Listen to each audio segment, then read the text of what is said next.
Good morning, students. Class 8 in the political. I am telling you understanding secularism. हम आज पढ़ने जा रहे हैं चैप्टर 2.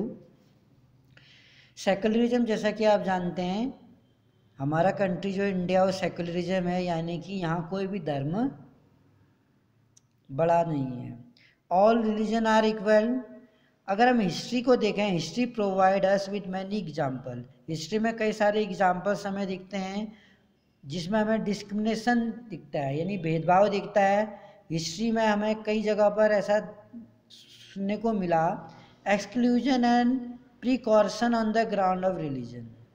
हमें persecutions on the ground of religions. You may have read about how Jews were persecuted. आपने सुना होगा कि जो ज्यूज थे उनको कैसे परसिक्यूटेड किया गया था, प्रताड़ित किया गया था इन हिटलर के द्वारा जर्मनी में, जहाँ कई सारे ज्यूज को मार दिया गया था. एक सच्ची घटना है कि जब हिटलर जर्मनी का डिक्टेटर था उस समय बहुत ज़्यादा टॉर्चर किया गया हिटलर के द्वारा ज्यूज को. इसी कारण से जो आइंस्टीन था वो ज्यूज था जर्मन का ही, वो आइंस्टीन जर्मनी से बच के अमेरिका भाग गया था. Now, however, the Jewish state of Israel treats its own Muslim and Christians minority quite badly. In Saudi Arabia, non-Muslim are not allowed. अगर हम ज्यूज को देखें, वो ज्यूज जो इज़राइल में रहते हैं, ट्रीट्स इट ओन मुस्लिम, वो भी मुस्लिमों को और क्रिश्चियन को जो माइनॉरिटी के रूप में इज़राइल में रहते हैं बैडली ट्रीट किया जाता है. इन सऊदी अरेबिया में नॉन मुस्लिम, सऊदी अरेबिया में जो नॉन मुस्लिम है not allowed to build temple. Saudi Arabia में नॉन मुस्लिमों को मंदिर बनाने का अधिकार नहीं है, वो नहीं बना सकते मंदिर या चर्च भी नहीं बना सकते. And nor can they gather in public place, और ना कोई वो किसी ऐसे पब्लिक प्लेस में प्रार्थना कर सकते हैं. In all of the above example, इस सभी एग्जाम्पल्स में मेंबर ऑफ वन रिलीजन, अगर हम मेंबर्स देखें वन रिलीजन के, in all of the above example, इस सभी एग्जाम्पल्स में जो मेंबर होते हैं एक रिलीजन के, सदस्य होते हैं कम्युनिटी के, आइदर परसिक्यूट करते हैं या डिस्क्रिमिनेट भेदभाव करते हैं दूसरे समुदाय के लोगों को. वो क्या करते हैं? भेदभाव करते, यानी वो सोचते हैं कि उनका रिलीजन ज़्यादा सुपीरियर है. ठीक है. दिस एक्ट ऑफ डिस्क्रिमिनेशन, जो भेदभाव का एक्ट है, टेक प्लेस कहाँ दिखता है? More easily when one religion is given. ऐसा बहुत ज़्यादा तब दिखता है जब एक रिलीजन को ऑफिशियल रिकॉग्नाइजेशन, यानी कि एक धर्म को ज़्यादा प्रायोरिटी देते हुए उसको ऑफिशियल यानी एक नेशनल रिलीजन डिक्लेयर किया जाता है at the expense of other religion. Other religions को इन्फीरियर मानते हुए या इग्नोर करते हुए जब किसी एक स्पेसिफिक रिलीजन को ज़्यादा प्रायोरिटी दी जाती है तब अदर कम्युनिटीज़ वालों में जो प्रोटेस्ट करते हैं इस तरह का डिस्क्रिमिनेशन देखा जाता है. जब स्टेट या कोई कंट्री अपनी किसी कंट्री में किसी एक स्पेसिफिक रिलीजन को ज़्यादा प्रायोरिटी देता है तब ऐसा डिस्क्रिमिनेशन देखा जाता है. Clearly no one could wish to be discriminated against because of their religions. कोई भी एक धर्म के आधार पे शायद डिस्क्रिमिनेटेड तो होना नहीं चाहता. धर्म के आधार पर वो ये नहीं चाहेगा कि उसके साथ भेदभाव हो या उसको डोमिनेट किया जाए, उसको नीचे दबाया जाए दूसरे धर्म के द्वारा. इंडिया में हम देखते हैं कैन द स्टेट डिस्क्रिमिनेट, क्या एक स्टेट क्या डिस्क्रिमिनेट किया जा सकता है against citizens on the ground of their religion? क्या एक स्टेट के द्वारा अपने सिटीजन्स को डिस्क्रिमिनेट किया जा सकता है धर्म के आधार पर एक स्टेट के द्वारा? अब हम ये जानने की कोशिश करेंगे कि एक सेक्युलरिज्म होता क्या है. इन द प्रीवियस चैप्टर में you read about how the Indian constitution contain fundamental right. हमने फर्स्ट चैप्टर में ये पढ़ा कि जो इंडियन कॉन्स्टिट्यूशन है, इंडियन कॉन्स्टिट्यूशन ने जो हमें राइट दिया है वो सबसे पावरफुल जो राइट है, that is a fundamental right है, जो हमें बचाता है, that protect us against state power as well as against the tyranny of majority. Indian constitution allow करता है इंडिविजुअल्स को भी द फ्रीडम टू लिव, हमें जीने का अधिकार है, religious beliefs and practices as they interpret these in keeping with the idea of religion. अगर हम आइडिया रिलीजन का आइडिया रखें, फ्रीडम फॉर ऑल, तो सभी के लिए स्वतंत्रता, यानी सभी धर्म जो क्या है बराबर हैं, no religion is much better, freedom for all. India also adopt a strategy, एक स्ट्रेटजी अपनाता है of separating the power of religion, जिसमें जो पावर ऑफ रिलीजन है और पावर ऑफ स्टेट है उन दोनों को अलग अलग रखता है। यानी किसी भी व्यक्ति को धर्म को अपने तरीके से मानने, उसे अपनाने और उसका प्रचार करने, प्रोपोगेट करने की कंप्लीट फ्रीडम दी गई है कॉन्स्टिट्यूशन के द्वारा। Secularism refer to the separation of religion, इसलिए जो सेक्युलरिज्म है जिसमें सभी धर्म जो क्या है इक्वल होते हैं, कोई धर्म बड़ा नहीं है। सेक्युलरिज्म रिफर टू सेपरेशन, जिसमें रिलीजन को सेपरेशन किया गया है स्टेट से, यानी कि state has no power to interfere in any religion in the country. देश में रिलीजन पर कंट्री का, गवर्नमेंट का कोई इंटरफेरेंस नहीं होता। वाई इज इट इम्पोर्टेंट, ये क्यों ज़रूरी है कि हम एक रिलीजन को स्टेट से अलग करें। A discuss about the most important aspect जो सेक्युलरिज्म का है हमारा, it's separation of religion, religion से सेपरेशन किया गया है स्टेट की पावर को। This is important for a country, ये देश के लिए इम्पॉर्टेंट है कि डेमोक्रेटिकली फंक्शंस काम करें। Almost all countries of the world will have more than one religion, लगभग हम देखते हैं संसार के सभी देशों में एक से ज़्यादा रिलीजन तो होते ही हैं, will have more than one religion, और कई सारे समुदाय उस देश में रहते हैं। Within these religion group में there will most likely be one group that is in majority. Basically within these religious group में there will be most likely, एक ग्रुप ऐसा होता है जो मेजोरिटी में होते हैं, यानी कभी कभी किसी देश में एक धर्म को मानने वाले लोग ज़्यादा लोग होते हैं, तो अदर लोग अगर कम किसी धर्म को मानने वाले हैं वो माइनॉरिटी ग्रुप में माने जाते हैं।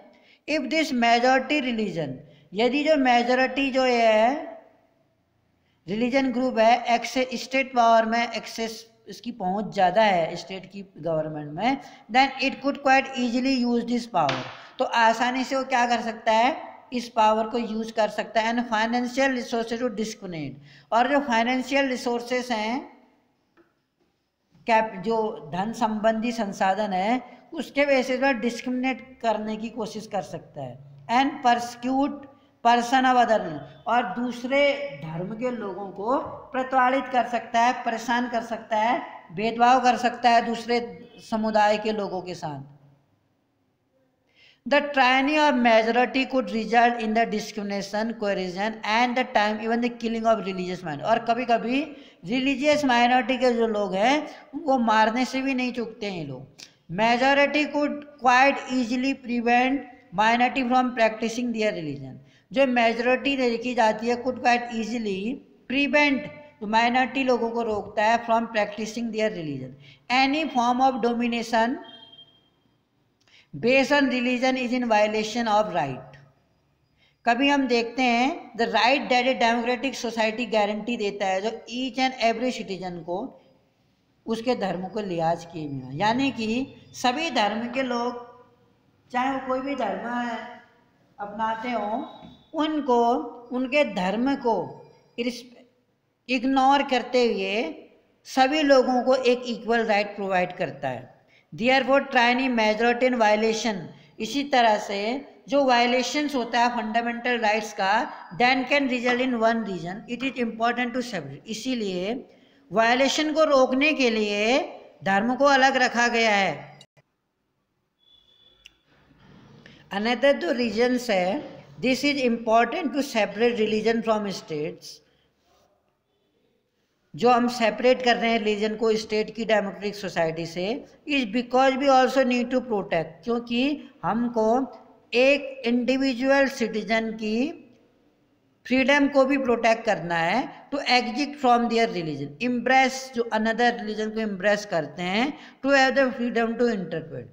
जो रिलीजियस टीचिंग है वो डिफरेंटली है, टू अंडरस्टैंड वेल। इस पॉइंट्स को बेटर तरीके से समझने के लिए let us take the practice of untouchability का हम एग्जांपल लेंगे। You might feel that you dislike the practice within Hinduism. आपको ये महसूस होता है, फील दैट यू डिसलाइक इस प्रैक्टिस को, क्योंकि within Hinduism there you want to try and reform, क्योंकि तुम कोशिश करते हो और इसे बदलना चाहते हो। हिंदुइज्म में जो नियम है वो सपोर्ट अनटचेबिलिटी। बहुत सारे लोग अनटचेबिलिटी को सपोर्ट करते हैं हमारे हिंदू धर्म में। They do you think that you would have an easy task to try and, क्या आप सोचते हैं you would have an easy task, ये आपके लिए बहुत ईजी काम है इसको बदलना। Even if you were a part of dominant religion group you might face a lot of resistance, तुमको बहुत ज़्यादा रेसिस्टेंस विद्रोह सहना पड़ेगा from fellow members of your community. These members who have control of state, ये member में control है state का, पावर माइटी से that there is only one interpretation of Hinduism and you do not have the freedom to interpret there differently. What is Indian secularism, हम ये पढ़ेंगे। The Indian constitution mandate, Indian constitution ये mandate करता है कि Indian state भी secular, जो Indian state है वो सेकुलर है, जहाँ सभी धर्म के लोग को इक्वल राइट्स हैं। अकॉर्डिंग टू कॉन्स्टिट्यूशन के according only a secular state can realise it objective to ensure the following, केवल ये सेकुलर स्टेट है वो रियलाइज कर सकते हैं जो उसके ऑब्जेक्टिव्स क्या हैं। That only one religion community does not dominate, एक रिलीजियस कम्युनिटी धार्मिक समुदाय दूसरे समुदाय को डोमिनेट नहीं कर सकता। That some member do not dominate other member, और जो कुछ मेंबर्स हैं उस समुदाय के वो दूसरे समुदाय के मेंबरों को डोमिनेट नीचा दिखाने की कोशिश नहीं कर सकते हैं। कभी कभी सेम रिलीजियस कम्युनिटी के अदर मेंबरों को भी उस कम्युनिटी के मेंबर डोमिनेट करते हैं, यानी एक ही कम्युनिटी के हैं लेकिन एक ही कम्युनिटी के होने के बाद भी उस कम्युनिटी के मेंबर दूसरे मेंबरों को डोमिनेट करने की कोशिश करते हैं। और तीसरा, स्टेट डज नॉट इम्पोज, कोई भी स्टेट किसी व्यक्ति को इम्पोज नहीं कर सकता है किसी पर्टिकुलर रीजन के पर्सन को कि to take away the religious freedom, उस पर्सन की इंडिविजुअल फ्रीडम को कोई भी स्टेट नहीं ले सकता। Indian state work in various way, जो इंडियन स्टेट है वो वेरियस वे में क्या करता है, काम करता है to prevent the above dominant. First it use strategy, पहला ये स्ट्रेटेजी बनाता है of distancing itself from religion. Indian state is not ruled by religious group, जो इंडियन स्टेट है किसी एक रिलीजियस ग्रुप के द्वारा रूल नहीं है। And not does it support any, और ना ही इंडिया किसी अदर रिलीजन को, एक किसी स्पेसिफिक रिलीजन को सपोर्ट करता है, ऐसा तो हमने देखा है। In India government space like law court, जो गवर्नमेंट स्पेसेस हैं जैसे कि लॉ कोर्ट हैं, पुलिस स्टेशंस हैं, गवर्नमेंट स्कूल हैं, ऑफिस हैं, वहाँ पर हमें शायद ही कोई ऐसी जगह मिले जहाँ पर वो हमें किसी एक धर्म को इम्पोर्टेंस देते हुए देखते हो। किसी भी कोर्ट में, किसी भी स्कूल में, किसी भी हॉस्पिटल्स में, पुलिस स्टेशन में या गवर्नमेंट स्कूल में हमको शायद ऐसा नज़ारा देखने को ना मिले जहाँ पर किसी एक स्पेसिफिक रिलीजन को वो प्रमोट करते हो, क्योंकि किसी भी ऐसी जगह पर किसी स्पेसिफिक रिलीजन को प्रमोट करना अलाउड नहीं है। एक इन्हें गवर्नमेंट स्कूल में अगर हम देखें सीमापुर में, स्टूडेंट वांट्स टू सेलिब्रेट, एक गवर्नमेंट स्कूल में सीमापुर में स्टूडेंट एक रिलीजियस फेस्टिवल को सेलिब्रेट करना चाहते हैं। गवर्नमेंट हाई स्कूल है, वहाँ पर आप देख रहे हैं बच्चे दिखाई दे रहे हैं, सिख लड़का भी दिखाई दे रहा है पगड़ी पहना हुआ। सर, वो क्या कहती है, देखो एक गर्ल सर से कहती है, sir is there a big religious festival, sir there is a big religious, sir अगले महीने एक बहुत बड़ा धार्मिक त्यौहार आने जा रहा है, and we have never celebrate, और हमने कभी स्कूल में सेलिब्रेट नहीं किया है एक festival, can we do this in this year, क्या हम इस साल कर सकते हैं, क्या हम इस साल वो बहुत जो बड़ा त्यौहार आ रहा है उसको हम मना सकते हैं। टीचर क्या कहते हैं, देखिए, आई एम अफ्रेड, मैं डरता हूँ, दैट इज़ नॉट पॉसिबल रेखा, ये जो गर्ल है उसका नाम रेखा है, रेखा ने जब ये कहा कि एक बड़ा सेलिब्रेशन आने जा रहा है फेस्टिवल, क्या वो मना सकती हैं स्कूल में, कभी बनाया नहीं उन्होंने स्कूल में, तो सर बोलते हैं आई एम अफ्रेड, मैं डरा हूँ, दैट इज़ नॉट पॉसिबल, ये पॉसिबल नहीं है Rekha, that is a government school, this is a government school, ये गवर्नमेंट स्कूल है, we can not give importance to any one religion, हम किसी भी एक स्पेसिफिक एक पर्टिकुलर रिलीजन को इम्पोर्टेंस नहीं दे सकते, आइदर हम दिवाली बना रहे हैं, आइदर हम क्रिसमस बना रहे हैं या ईद बना रहे हैं, किसी पर्टिकुलर रिलीजन्स को हम किसी गवर्नमेंट स्कूल में सेलिब्रेट नहीं कर सकते, ऐसा सर ने कहा। जैसा कि मैंने आपको पढ़ाया, किसी भी गवर्नमेंट स्कूल में किसी एक रिलीजन को सेलिब्रेट करना अलाउड नहीं है। किसी प्राइवेट स्कूल में मे डू दैट, वो कर सकता है ऐसा, any one religion, private school में do that, government school don't celebrate any religious festival, government school ऐसा कोई भी सेलिब्रेशन नहीं करता है in the school premises, school के आंगन में यानी स्कूल कंपाउंड में। Most religious festival are public holiday, और जैसा कि टीचर कह रहे हैं, हमें पता है कई सारे रिलीजियस फेस्टिवल में छुट्टी होती है, public holiday, so that we can celebrate, छुट्टी इसलिए होती है ताकि हम वो सेलिब्रेशन घर में मना सके। अब एक दूसरा लड़का है, वो रेखा नाम की गर्ल से क्या कह रहा है, देखिए, I never thought of this way, मैंने कभी नहीं सोचा था कि ऐसा होगा, I guess we can always celebrate ourselves, I guess, मैं अनुमान लगाता, वी कैन ऑलवेज सेलिब्रेट, हम हमेशा इसको आउटसाइड द स्कूल सेलिब्रेट कर सकते हैं। अब रेखा कहती है, anyway we were planning to celebrate, हम क्या करेंगे, इसे अपने इलाके में सेलिब्रेट करेंगे। In the above story board, इस स्टोरी से हमें पता चलता है सेलिब्रेशन ऑफ रिलीजन, जो रिलीजन्स का सेलिब्रेशन है किसी भी रिलीजन का, विद इन द स्कूल, हम इसको स्कूल के कंपाउंड के अंदर हम उसे सेलिब्रेट नहीं कर सकते, क्योंकि अगर हमने ऐसा किया तो वो ऐसा लगेगा कि हम किसी एक रिलीजन को ज़्यादा इम्पोर्टेंस दे रहे हैं, जबकि कानून की नज़र में सभी धर्म जो हैं वो बराबर हैं, या तो हम सभी धर्म के फेस्टिवलों को सेलिब्रेट करें तब तो ठीक है, लेकिन गवर्नमेंट स्कूल में इस तरह की एक्टिविटी करना शायद अलाउड नहीं है, कहीं ऐसा ना लगे दूसरों को कि हम किसी एक पर्टिकुलर रिलीजन को ज़्यादा बढ़ावा दे रहे हैं। Been a violation, festival in a school क्या करता है, गवर्नमेंट पॉलिसी का वायलेशन करता है, यानी उसके नियमों को तोड़ता है, गवर्नमेंट के रूल्स को हम तोड़ नहीं सकते हैं अगर हम सेलिब्रेट कर रहे हैं किसी फेस्टिवल को जो अलाउड नहीं है। Government policy and treating all religion, जबकि सभी जो रिलीजन है वो क्या है, इक्वली है, government school can not promote, तो गवर्नमेंट स्कूल क्या नहीं कर सकता, किसी एक रिलीजन को प्रमोट नहीं कर सकता है, ज़्यादा इंपॉर्टेंस नहीं दे सकता है, either in their morning prayer में और thought religious celebration, this rule does not apply to private school, जबकि ये रूल, ये गवर्नमेंट वाला रूल प्राइवेट स्कूल में लागू नहीं होता है। सेकंड क्या है, इन विच इंडियन सेकुलरिज्म जो है work to prevent the above domination, दो स्ट्रेटेजी जो है नॉन इंटरफेरेंस की, हमारी जो स्ट्रेटेजी है कहता है रणनीति, वो किसी भी रिलीजन्स को नॉन इंटरफेरेंस की है।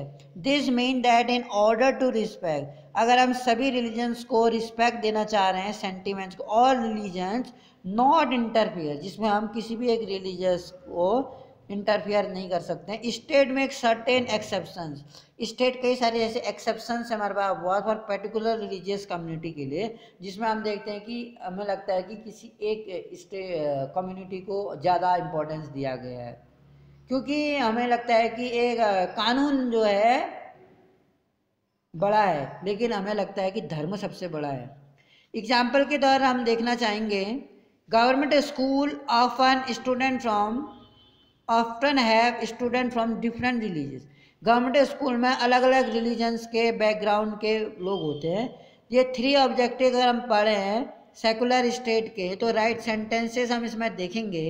अ ग्रुप ऑफ फ्रेंडबल, इस कॉमिक के जरिए हम ये देखेंगे कि आखिर क्यों एक धर्म को बड़ा मान लिया गया है कानून से बढ़कर। कानून और धर्म की बात करें तो धर्म बड़ा है। कैसे है बड़ा?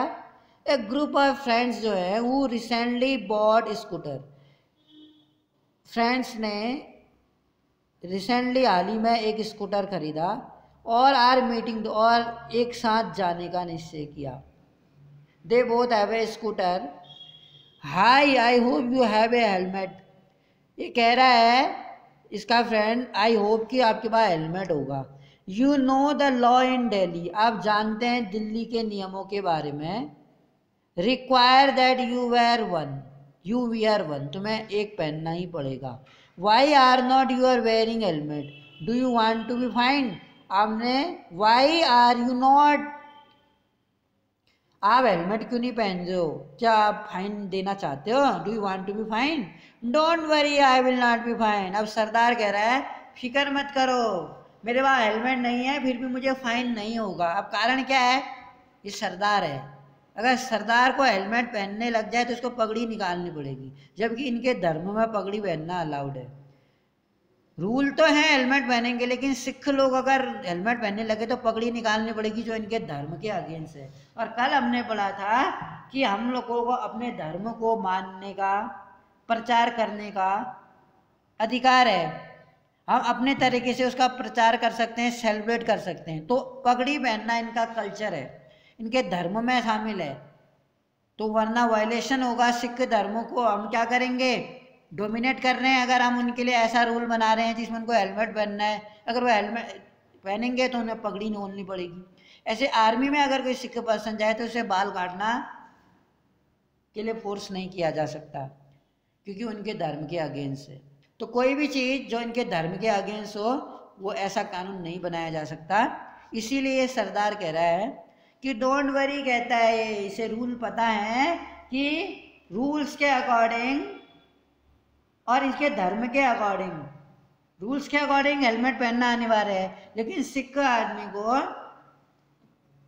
ये पगड़ी पहनने से रोक नहीं सकते। यानी पगड़ी पहनना इनके लिए हेलमेट पहनने से भी ज्यादा जरूरी है।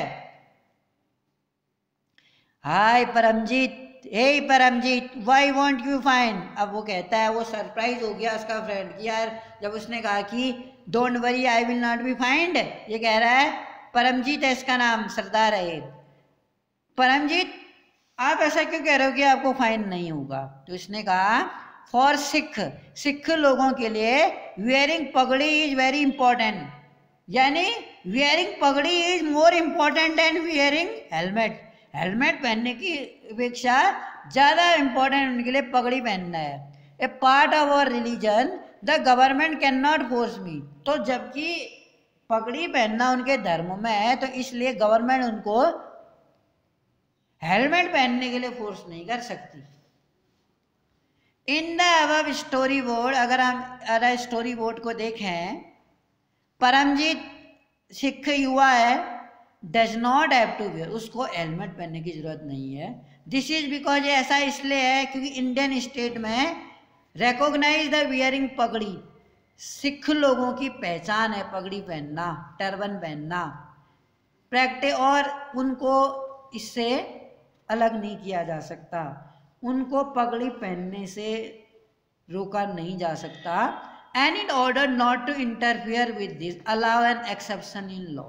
ये एक लॉ में क्या है? लॉ तो है कि wearing helmet is necessary for all the citizen of every community, but if that person belong to Sikh community, the law will not force that community for wearing helmet, because wearing pagdi is much more important than wearing helmet. It is related to their religion.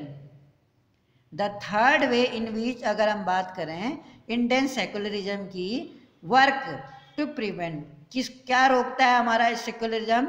Domination, जो एक community दूसरे community को dominate करती है, a strategy बनाती है इसके लिए।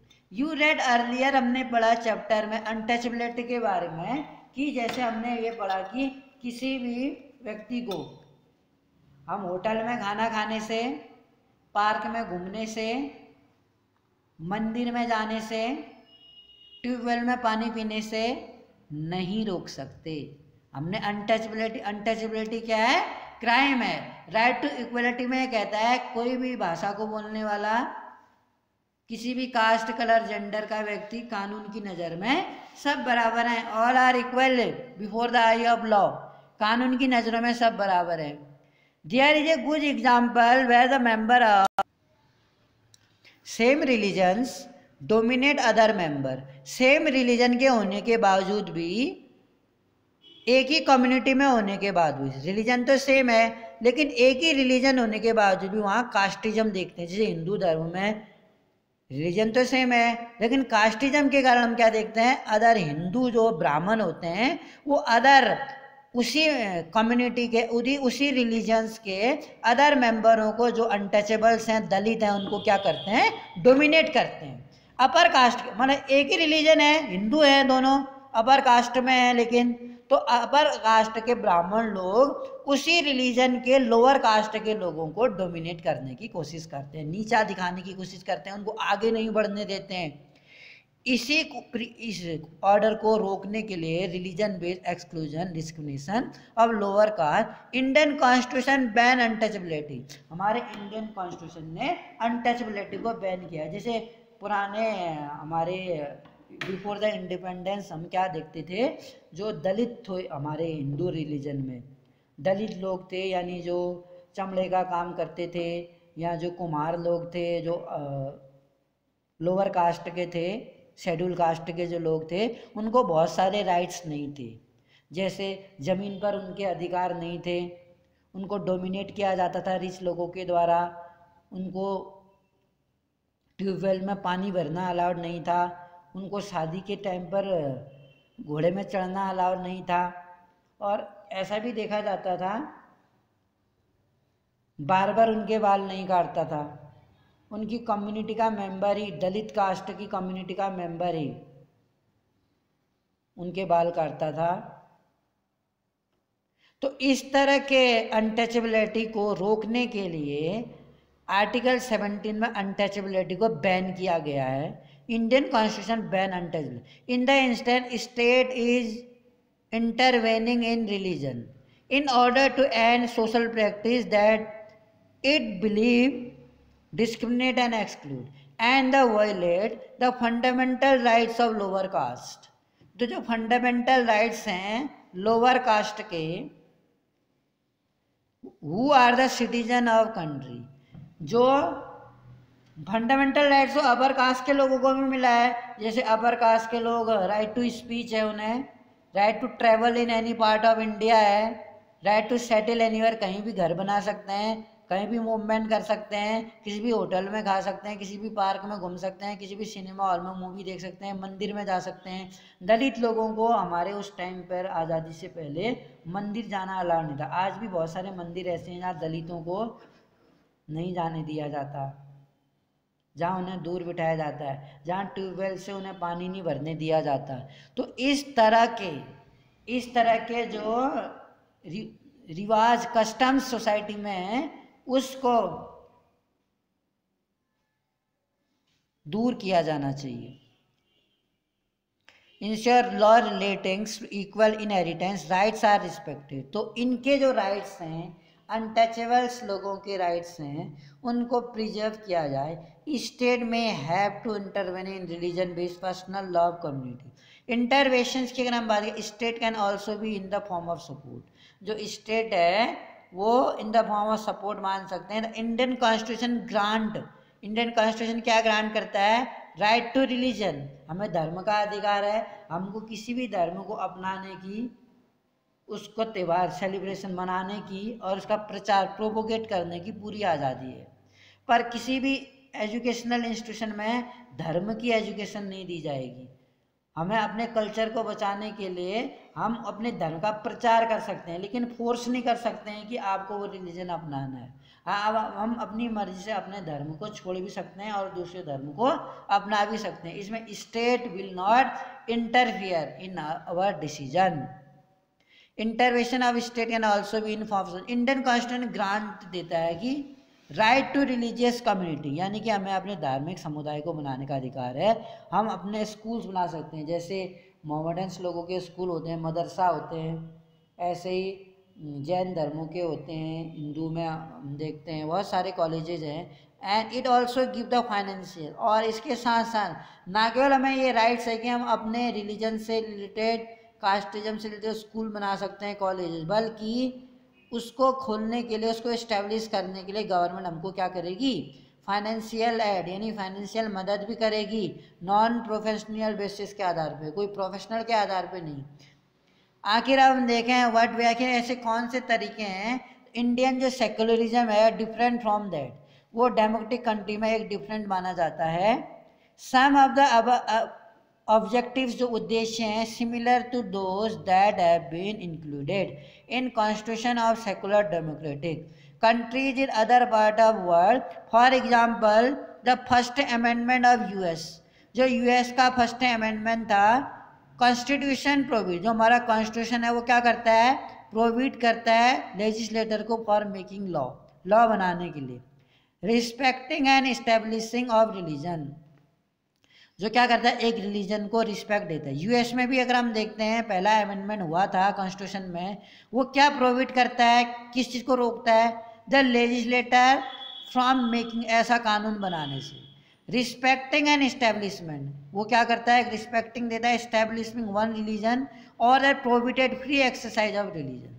What is mean by the word establishment is that legislator जो है देश की कैन नॉट डिक्लेयर, इसका अर्थ है कि अमेरिका में भी ऐसा कोई रिलीजन्स नहीं है जिसको वो ज़्यादा इम्पोर्टेंस दे, यानी कि all the religion are equal, सभी धर्म बराबर हैं, किसी भी धर्म को ज़्यादा वो अपलिफ्ट नहीं कर सकता है या ऑफिशियल रिलीजन डिक्लेयर नहीं कर सकता है जब तक कि उस देश में सभी कम्युनिटी के लोग एक ही धर्म को मानने वाले न हो। अब पाकिस्तान में इस्लाम धर्म को क्यों ऑफिशियल लैंग्वेज डिक्लेयर किया है, क्योंकि वहाँ पर शायद 95% या 90% लोग मुस्लिम धर्म को मानने वाले लोग रहते हैं पाकिस्तान में, इसलिए पाकिस्तान ने ऐसा किया। पाकिस्तान सेकुलर कंट्री नहीं है, जैसे कि अमेरिका ने अपने आप को सेकुलर कंट्री किया या इंडिया ने अपने आप को सेकुलर कंट्री किया। फिर नेपाल एक हिंदू राष्ट्र है, नेपाल की बात अलग है। नेपाल ज़्यादातर 85-90% लोग नेपाल में हिंदू रहते हैं, इसलिए नेपाल को हम हिंदू राष्ट्र बोलते हैं। Neither the state nor religion, ना कोई देश और ना कोई रिलीजन किसी अदर कम्युनिटी के रिलीजन्स के इंटरनल मैटर्स पर इंटरफियर नहीं कर सकता। देयर इज वन सिग्निफिकेंट वे, एक अनदर सिग्निफिकेंट वे है इन विच इंडियन सेकुलरिज्म डिफर, जिसमें जो इंडियन सेकुलरिज्म है वो डिफर्स करता है from the dominant understanding of secularism की। अगर हम बात करें सेकुलरिज्म को, अगर हमें समझना है as practice in United State of America, जैसा कि यूनाइटेड स्टेट ऑफ अमेरिका में देखते हैं, this is because unlike strict separation between religion और स्टेट को अलग किया गया है अमेरिकन सेकुलरिज्म। इंडियन सेकुलरिज्म में अगर हम देखें, स्टेट कैन इंटरवियर, स्टेट क्या करता है, इंटरवेन करता है रिलीजियस अफेयर पर। हमने ये पढ़ा है, तो इंडियन कॉन्स्टिट्यूशन में हम ये देखते हैं, intervene Hindu religion practice in order to abolish, जिसमें पूर्ण तरह से एक अनटचेबिलिटी को, छुआछूत को, यानी एक अपर कास्ट के लोग जो लोअर कास्ट के लोगों को डोमिनेट करते थे, उनको आगे नहीं बढ़ने देते थे। स्कूल्स में भी अगर कोई अनटचेबल्स पढ़ने जाता था तो बेसिकली जब डॉक्टर भीमराव अंबेडकर स्टूडेंट थे, ऐसा माना जाता है कि उनको क्लास के बाहर कर दिया जाता था, उनको अपर कास्ट के ब्राह्मण लोगों के साथ नहीं बिठाया जाता था। बल्कि एक बार तो एक इंसिडेंट ऐसा हुआ कि जब भीमराव अम्बेडकर अपनी पढ़ाई ख़त्म करके एक रिक्शा में जा रहे थे, तो रिक्शा वाले ने उनसे उनकी कास्ट पूछी। भीमराव अम्बेडकर ने अपनी कास्ट बता दी, झूठ तो बोलते नहीं थे। तो जैसे उसने सुना कि भीमराव अंबेडकर लोअर कास्ट के हैं, तो इसने भीमराव अंबेडकर का सारा सामान रिक्शा से उठा के सड़क में फेंक दिया। तो इस घटना से वो काफ़ी डिप्रेस्ड हुए थे और फाइनली तो उन्हें देश का कानून बदलने के लिए जाना जाता है, कॉन्स्टिट्यूशन बनाने के लिए जाना जाता है। इंडियन सेकुलरिज्म की अगर हम बात करें, दो state is not strictly separate, जो स्टेट है स्ट्रिक्टली सेपरेटेड नहीं है रिलीजन से, स्टेट को रिलीजन से सेपरेट तो नहीं किया गया। It does maintain principle distance है wise religion. This means that any interference in religion by the state has to be based on ideals laid out in constitution. These ideals serve as the standard. जो ये ideals हैं इसको serve करते हैं, अगर हम देखें standard दो which we can judge whether the state is or is not behaving according to secular principle. The Indian state is secular. जो Indian state है उसको हम secular कहेंगे, जहाँ सभी धर्म बराबर हैं, कोई भी धर्म को एक प्रायोरिटी नहीं दी है। या ऑफिशियल रिलीजन, यानी जिस कंट्री का कोई एक रिलीजन ऑफिशियल रिलीजन नहीं है, सभी रिलीजन्स के सिटीजन्स को इक्वल राइट्स दिए गए हैं। उन सिटीजन्स को उस कम्युनिटी के लोगों को अगर कोई उसी कम्युनिटी के अपर कास्ट के लोग डोमिनेट करते हैं तो लोअर कास्ट के लोगों को अपलिफ्ट करने के लिए गवर्नमेंट ने उनके लिए एक स्पेशल राइट बनाए, यानी कि रिजर्वेशन, ताकि अदर कास्ट के लोग उनको आगे बढ़ने से रोकें ना। उनको आगे बढ़ने के लिए सोसाइटी में इक्वलिटी लाने के लिए, समाज में इक्वलिटी तो तभी आएगी जब अनटचेबिलिटी नहीं होगी। इंडियन कॉन्स्टिट्यूशन हमारा जो है ये गारंटी देता है फंडामेंटल राइट्स की। जो हमारे फंडामेंटल राइट्स हैं are based on these secular principles. However this is not to say that there is no violation of these right. इन राइट्स का कोई वायलेशन नहीं होगा इंडियन सोसाइटी में। Indeed it is a previously because such violation happen. कभी कभी ऐसे violations भी देखने को मिलते हैं। Frequently that we need a constitutional mechanism लेने की ज़रूरत है टू प्रिवेंट देम फ्रॉम ऐसा होने से। जैसे कभी कभी किसी कम्युनिटीज़ में वायलेशंस देखने को मिलता है, वायलेंट हो जाते हैं, लड़ाई झगड़ा होता है। नॉलेज दैट सच राइट, ऐसे राइटों को हमें क्या करना है, एग्जिस्ट, जो मेक अस क्या बनाए, sensitive to their violations and enables us to take action, और जिससे कि हम एक्शन ले सकें when these violation take place। अब एक कोई इंसिडेंट्स है, इन फरवरी 2004 का इंसिडेंट्स दिया गया है इसमें, आइए पढ़ते हैं। फ्रांस ने क्या किया था, एक लॉ पास किया था जिसमें स्टूडेंट को बैन किया गया। किस चीज़ में बैन किया गया, from wearing any conspicuous religious और पॉलिटिकल साइन और symbol such as Islamic heads का।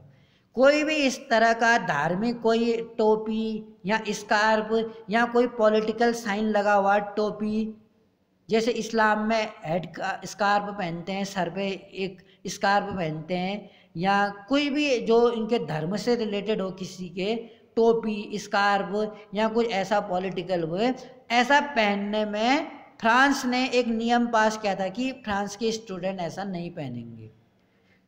द ज्यूज, और जो ज्यूज थे वहाँ पर स्कल कैप और लार्ज क्रिश्चियन क्रॉसेस टांगते थे, क्रिश्चियन के जो क्रॉस टांगते थे वो जीसस क्राइस्ट का। द लॉ हैज इनकाउंटर्ड, इस लॉ ने क्या कर दिया था, इनकाउंटर्ड, मार दिया समझिए। Lot of resistance, lot of resistance, विद्रोह होने लगे फ्रॉम इमिग्रेंट जो थे, who are mainly from the former French colony, जो पहले फ्रांस की कॉलोनी यहाँ जहाँ बसी थी, जैसे अल्जीरिया, ट्यूनिशिया और मोरक्को।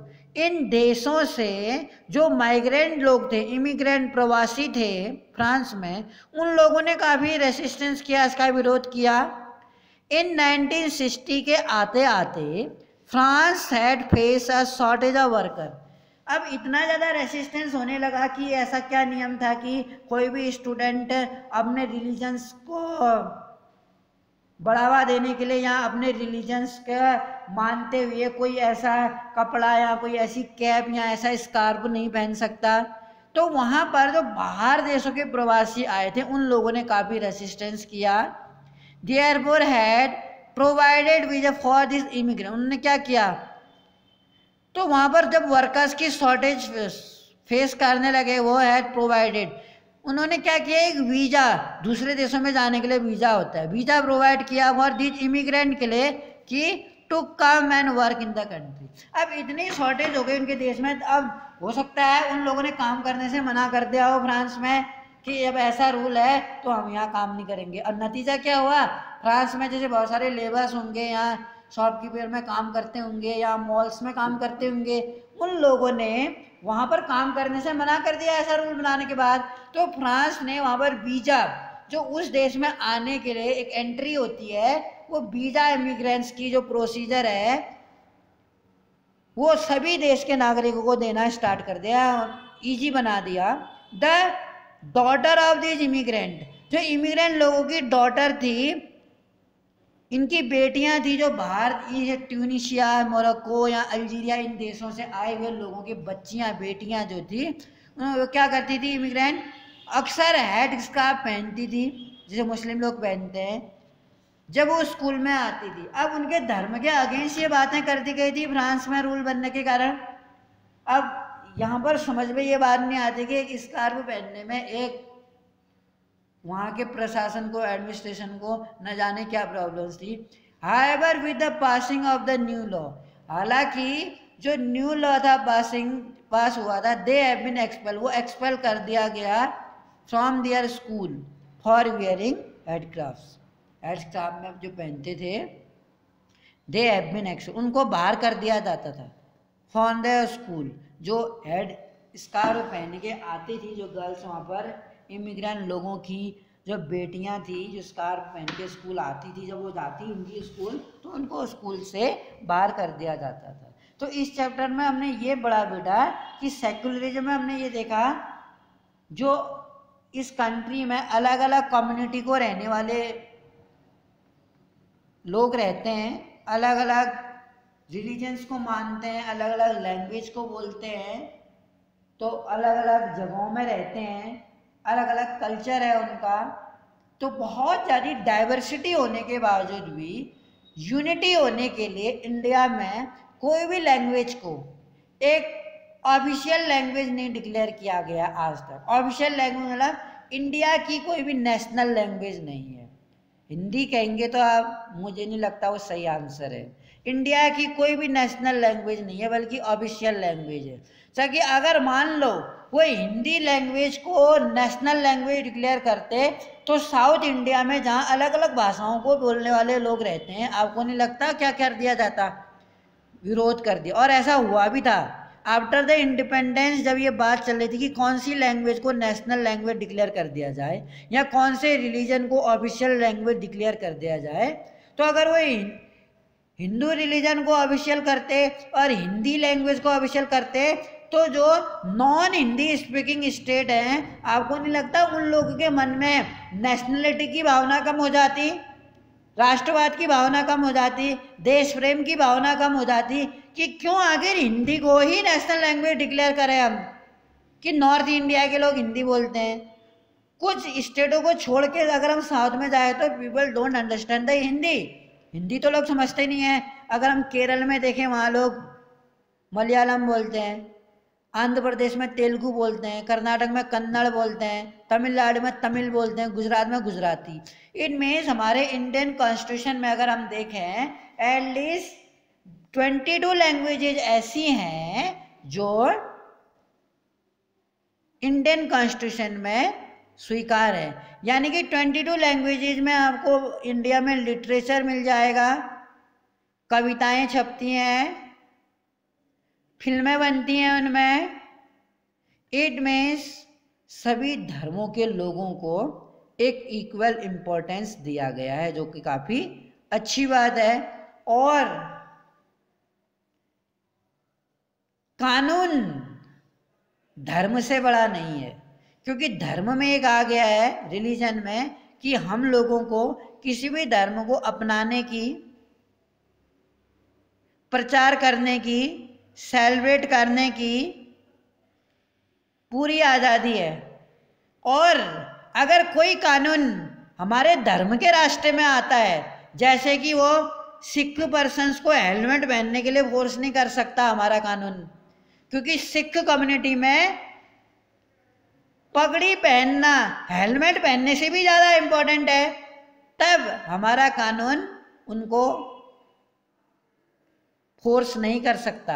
इसी प्रकार से मंदिरों में कटने वाली बकरियां पशु हिंसा में नहीं आती है, क्योंकि वहां पर एक क्वेश्चन मार्क आ जाता है कि हम लोगों की आस्था है टेम्पल से। हालांकि वाइल्ड लाइफ प्रोटेक्शन एक्ट के तहत किसी पशुओं को मारना अपराध है, लेकिन अगर मंदिरों में वही पशु करते हैं तो उसे अपराध की श्रेणी में नहीं मानता। तो कुल मिला के आप ये समझे कि India is a secular country और no religion is consider as a official religion. Official religion कोई भी नहीं है। I hope you understood the chapter. Thank you for joining me.